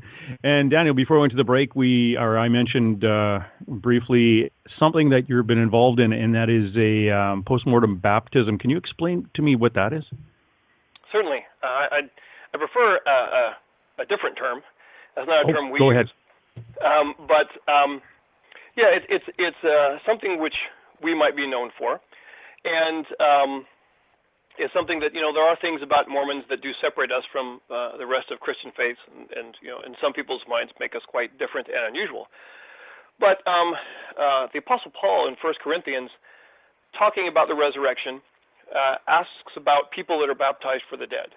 Why is there baptism for the dead if the dead do not rise at all? And that's about it. There's no explanation for that. So obviously, Paul's audience, or to whom he was writing, they knew what he was talking about, but Christianity today kind of has lost that. It hasn't gone all the way through. So our belief is that through Joseph Smith, many ancient truths that were lost were restored. And one of those is the concept of baptism for the dead. So this is an ordinance performed in our temples. It's one of the purposes of temples. They have other purposes as well. But the idea is the temples are a sacred holy place for very special ordinances that can't be performed elsewhere. And the temple is a sanctified place dedicated to these types of things. And so, there are temples all over the world, and people can go and see them, and often they have a visitor center you can visit and ask any question you want. The idea is that as members of this church, we do family history work. That's a big thing that we like doing and tracing back our ancestors. But the idea is that for those who have departed from this life and they didn't receive the necessary ordinances, they didn't know what they needed to know, they didn't have the chance to, we can actually perform some ordinances for them in the temples. And one of those would be baptism. The New Testament seems to suggest that Jesus, after his death, went to this world of spirits we talked about and sort of preached his gospel and opened up the way for it to go forth there between his death and his resurrection. Our belief is that this work is going on in the spirit world, one of the important works that's happening there, but that baptism, while being a necessary ordinance for our progress to enter into the kingdom of heaven, it's a physical type of ordinance. It has to happen here in mortality. And so a spirit who has departed from this life can't do that anymore. So we have the opportunity in temples to be baptized in the name of people who have passed on. So just like we perform any other baptism to be members of this church, we perform baptisms in the temples. And so men are baptized in the place of men, women are baptized in the place of women, and we believe then that this gives those spirits in the spirit world the opportunity to accept that baptism if they come to choose so. It doesn't turn them into Mormons. It doesn't do anything beyond their free will. It just gives them the opportunity that they can accept that if they so choose. So hopefully that kind of ends or answers the question there. Yeah, I could talk more about that. I could talk more about temples, but that's it basically in a nutshell. Yeah, that's why I was just curious, because I had heard about that and I didn't know what the definition was. So honestly, you don't need the remains there when you do it. It's just the intent and just adding a name to almost a regular baptism, as my tongue falls on the floor. Corpses are not baptized. That is not necessary. No, I don't really see how that would work at all. No, but it's just someone being baptized in the name of that person, and we believe that in the temples that then carries weight, it carries authority into the next life beyond the veil, so that if they come to believe and accept that, then that becomes valid for them. Okay, I'm going to drag you back here to one of the things that I want to talk about. We were talking about paranormal television shows earlier. Really, the only one that I pay attention to is called The Dead Files, where they have somebody going out and doing a physical background check on a property and getting the entire history of it as best they can, and another one who's a psychic medium going in and who actually sees quote unquote sees dead people, and how they marry the two and then give the client some kind of relief or suggestion for relief of the issues. Now, in your experience and again your beliefs, because it's really nice to have somebody. We've had. For me, I've had a lot of Catholics on who go out and they're demonologists, and every ghost is a demon, and they all have to be dealt with by the same. And if you don't believe, then you're going to have to convert. It's just and then other people who are just spiritual and don't have any real organized religion or don't anymore may have had some. So it's nice to get your view on these things. What do you think when someone goes to a house and you've got pots and pans flying? Now, honestly, I've got to tell you, I've seen this. I went to a restaurant near where I live, and took some mediums with us. And we had to get a guy and his mother out of there. They were actually causing all sorts of grief. And again, like you said earlier, the fellow was there because he had not accomplished what he had to do while earthly, and he was ticked off because somebody ripped him off. It was either drugs, money, or liquor, and he was back in this restaurant looking for it, and he literally would take a bowl from behind the counter, hold it up behind, and it would just levitate above while somebody was paying their check at the counter, and the lady working at the counter would hear the smash, and the customer is just staring at this bowl that says, I just kind of raised itself off the table. So we had to get in there and move them on the best we could. So how would somebody, now with your belief background, your belief structure, or within your church deal with something like that? Or what is the perception of that energy? Yeah, that's a good question. And I myself have not experienced anything like that, so I can't quite speak to that directly. And I can't say that all Mormons would have the same response or the same explanation to that. For me personally, for example, I don't like the word paranormal or supernatural because as I look at things, it's all normal, it's all natural, but there are laws we don't understand. There are phenomena that we might observe. We have no idea what's happening.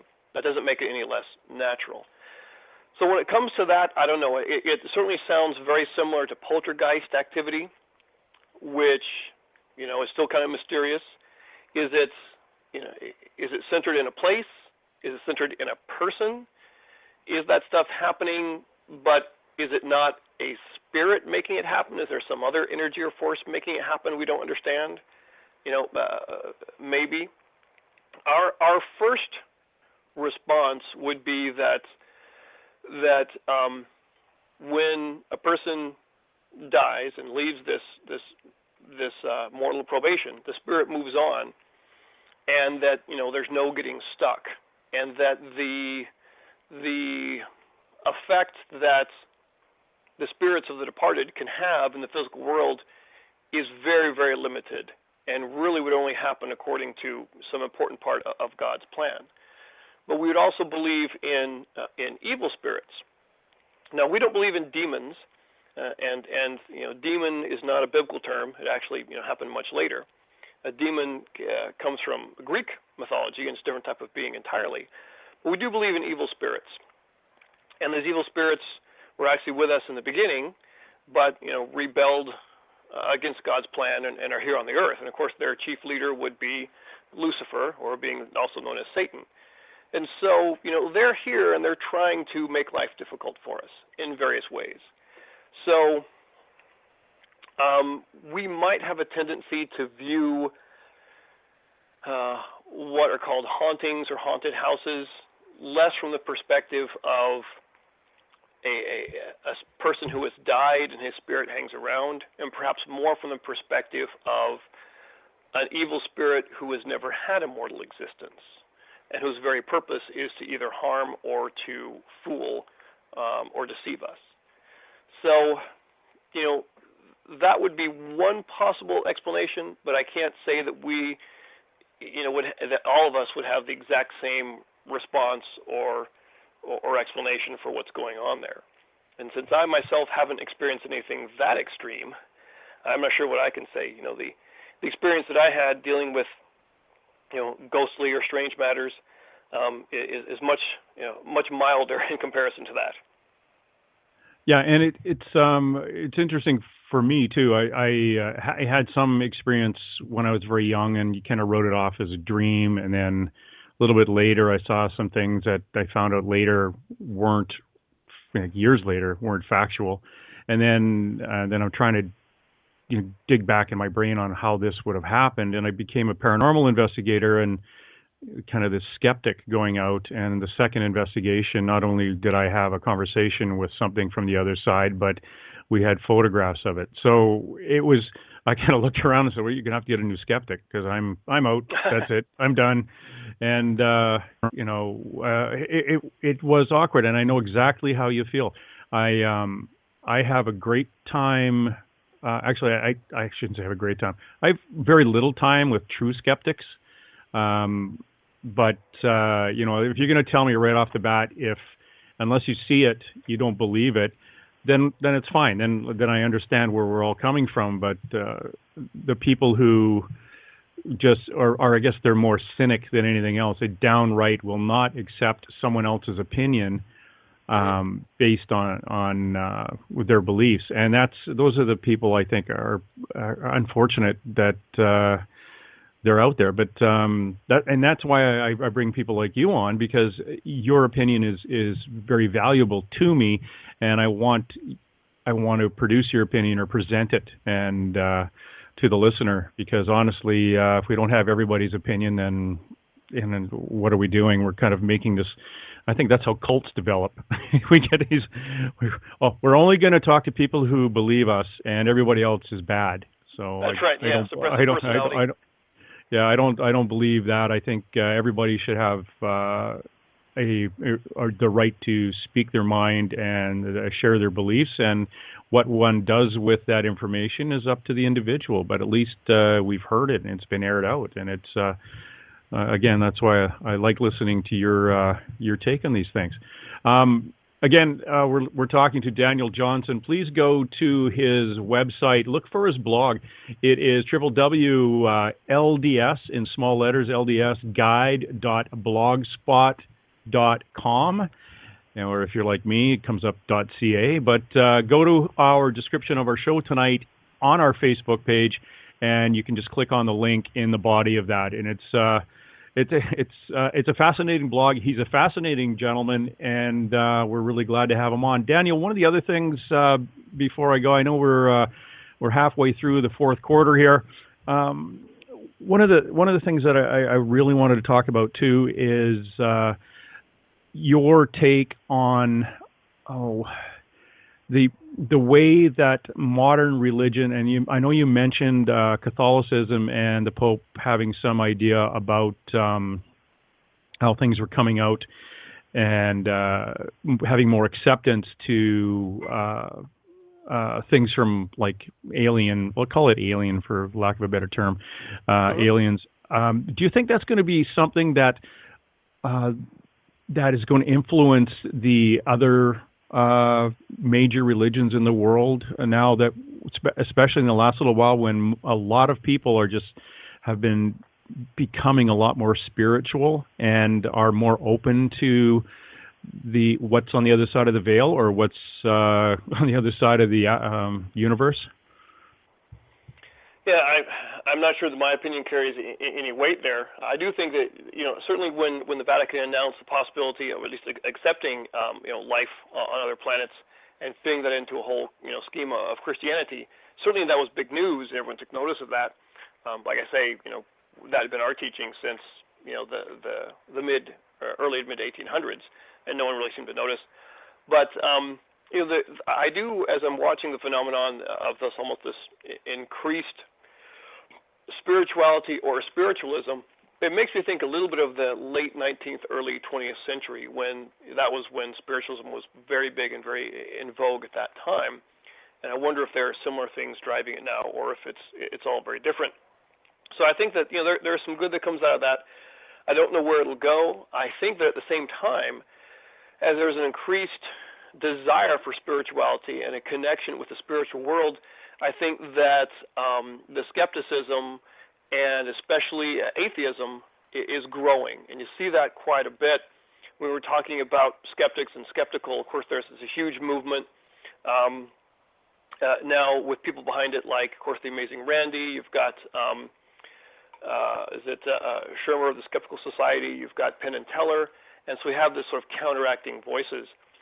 And I'm a little bit hesitant for people to call themselves skeptics, because that seems to be too much of a creed by which you live, and it's too inflexible. I don't consider myself a skeptic. I consider myself skeptical in many places, but for me, saying you're a skeptic means that you're too inflexible to consider something. So it seems like as perhaps the spiritualism and the desire for spiritual connection is rising, I think it might also be countered by this trend towards rejecting all of that and dealing purely with just empirical science and nothing else. And so I see those two very polar opposites rising in conjunction with each other. Okay, good. See, and that's what I like. I love it when you start off by saying, "Well, I don't know if it's really something I can," and then you get right into your opinion. So that's what I want to hear. I'm here for your opinion on things and it's based on your beliefs, your understandings, and what you've bumped into all your life. And I'm interested in that. What I've bumped into and what's changed me in the last 3 years is fascinating. And I'm not being interviewed, so I'm not going to get too much into that. So these are the things I like, Daniel. I like your opinion on those, and I give you all the time in the world for that. So that's excellent. Thank you very much. Now, one of the things I wanted to, another thing I wanted, I feel like I've got a list that I'm going through, but I really haven't. It's just little things that have popped up as we were talking. But a few of the things that I enjoy about your opinion is that it is based on a belief system that goes back to when you were a child, and how growing up in this life you've found things that actually have pointed back into that belief and said, oh, you know what, I learned that when I was a kid, or we knew, or our religion knew this before science, and that kind of thing. Now, in your belief in the Book of Mormon, we have touched on a few things that paralleled where, hey, they've talked about being Europeans being in North America far before we knew about things like that. Metal books mentioned, in the writing of the Book of Mormon, and the metal books not being, or especially books on gold leaf, hadn't been even discovered back then. Now, as you look forward, or if you look into the book itself, or is there something that we should be keeping an eye out for now? Is there something that is projected into our future? What are we to expect? That is a great question. There, if we're talking kind of about the Book of Mormon as itself, what is its message, and ultimately that's more important than any type of archaeological connection that we might make, as interesting as that might be. And so one reason I like being on shows like this and sharing my opinion is that with these types of matters, I've come to believe, as I've listened to lots of paranormal themed shows and watched them, and it also goes back to Coast to Coast and Art Bell, is that I think we have a good bit to add to this discussion. And I don't know, there are a lot of people out there, doing that. And as I hear all these various opinions and all that going on, I think, gosh, I think we have something that could really be interesting to people and could really, help the understanding along and give them something else, to add to the mix and see if that brings further enlightenment. So what's interesting about the Book of Mormon is that the people who had it, the people who wrote it and kept down their history for almost 1,000 years, it wasn't for them. They never had the full completed book. It's for us. It was destined to come forth in the latter days. It was destined for us to deal with the issues and difficulties that are sort of unique to our time. That's what we believe it is. And so its message is very important, and it is specifically for us today in a way in which, some parts of the Bible aren't specifically for us. They're more just, say for the ancient Israelites at that time. They have more relevance to them than to us.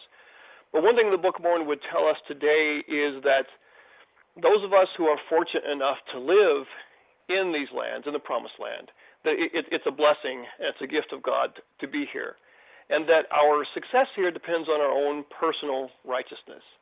That as we try and do the best we can, as we try to get closer to God, our communities, our nations will succeed. As we fail to do that, our nations will fall. And as we look at the story of the people in the Book of Mormon, there was a cycle that they went through. And the seeds of the problem seem to begin with wealth, which leads to pride. We become very wealthy. With that wealth, it makes us become very proud of our achievements, and then to start to hate others, and to start to distinguish ourselves and segment society and think we're better than other people. And that pride will lead to weakness and to the downfall of our societies, of our nations. And the Book of Mormon, it kind of appears to be a cycle. As we get defeated and we fall down, as the nations are destroyed, that humility makes us turn inward and look towards God once again. So that might be one of the big messages of the Book of Mormon, is that here in these latter days, which are very important, that we really try and be careful for what hubris or pride can do for us. Be careful about how wealth and prosperity of a nation might change us. Be careful of what it makes us think of others who are different than us, of how we might mistreat the poor and the downtrodden. So, that could be a message of the Book of Mormon for us right now, for anyone. Yeah, and I don't have to worry about that because I'll never be rich, so... I feel the same way. Pride's not going to help. What does the book project as, like a lot of seers believe, is the end of times? It doesn't say much about that specifically. It has a very specific purpose. And for us as members of the Church of Jesus Christ of Latter-day Saints, we believe that the Book of Mormon itself, along with the Bible, that's not enough. So there are additional books of Scripture that we have. And we believe that the God may continue to reveal Scripture as we are prepared for it. But, what's the end of times? Joseph Smith once wondered that question, and his answer to that was kind of sort of a riddle that didn't tell him anything. So basically, God seems to be telling us, don't really ask. And anyone who tries to set a date is always proven wrong. So as we still look at ourselves as being in the 11th hour of, the history of the earth, and something, very important is on the horizon, we don't know how long that will be. We just need to try and do the best we can right now. As Jesus said, it will come as a thief in the night when you're not ready for it. We need to, one phrase we use is stand in holy places. And that can be something internal as much as it is external. And as we look at the world turning more evil and evil, and really bad things happening, remember that God will counteract that, and that as evil grows, good will grow as well. And so we don't need to despair. Whatever happens in the future, we don't need to be afraid of it, especially if we are within ourselves trying to stand in holy places, trying to do our best, trying to love God and love our neighbor. And, look with faith to the future, I suppose. Well, excellent. That's and what do you think about in that frame of mind of preparing or being in a holy place? What is your religion, or what are I shouldn't say your religion, what are your beliefs? Think of, okay, the end of times is going to come like a thief in the night, and hopefully my alarm system is going to kick in, but it's... He'll let you know. Yeah. Give me a heads up. I always think, when you hear about the end of the world is going to be Wednesday at 3 o'clock, I usually just phone my friends in Australia and see if they're dead, because if they are, then I know it happened it's going to happen tomorrow. They're the canary in the coal mine for you, huh? Yeah, they're always a day ahead. Therefore, okay, we'll be able to. If Australia goes, then I know we're going to go. But one of the things I always kind of look at or wonder as we talk about being spiritual, being religious, being Mother Teresa at the end of times, if one religion says, well, you're going to have to be this way, and another religion says you're going to have to be that way, if somebody is pure and lives their life in just a pure fashion, no matter what religion they are part of, they should be okay, in the great sense of, if we can call the end of times being, fair, I guess you want to put it. You see what I'm getting at? Like if you practice a Mormon religion, I am spiritual, but in our basis, we're both pure and are believers in an afterlife. And what do you think? And well, you got, I'm trying to distill 60 seconds. a question. 60 seconds are left. I'm trying to distill a question from that, and I think maybe I've got something here. So the confusion or the various conflicting ideas you talk about, certainly understandable. It makes me think of some of the things Joseph Smith wrote at a very young age how he was confused by different religious precepts. So our primary belief is, if I may say it, that we are the true Church of Christ restored upon the earth. But that doesn't mean that there's not truth other places. There's truth, there is beauty in many places, some of which we might not know yet. And our belief is that our Heavenly Father loves all of us because we are literally His children. When we talk about God being a Heavenly Father, that's not symbolic, that's real. And so He wants the best for all of us. And He knows that we're all different. And so the idea is that He's going to try to sort of reward us as much as He can for the good that we do, and punish us as little as possible for the bad that we do. And that we all have, kind of take different paths in this life. We all have kind of different abilities and perhaps want different things. And that if, the good that we do in this life is known and is recognized. And for those who don't have the opportunity to do all that they need to, if their intent is pure, they will have the opportunity to continue and do that after this life. All righty. We're going to have to, I'm sorry, Danny, we're going to have to cut you off there. Okay. We're going to have to take it out. Thank you very much. We've been visiting with Daniel Johnson. Please go to his website, www.ldsguide.blogspot.com. Again, thank you, Daniel. Oh, thank you.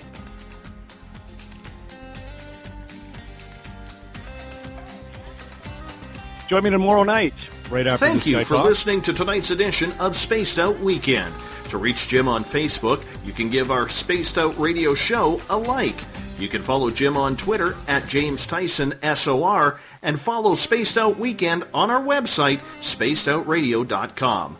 Now, for the final time tonight, here's James Tyson. Thank you, everybody. That's it for Saturday night on Spaced Out Weekend. Join me tomorrow night, Sunday, 9 p.m. Pacific, for 2 mediums and a large. Yeah, I'm in a large. Good night, everybody.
Though he knows nothing about physics, he is still my good friend James Tyson, and we welcome you to Spaced Out Weekend.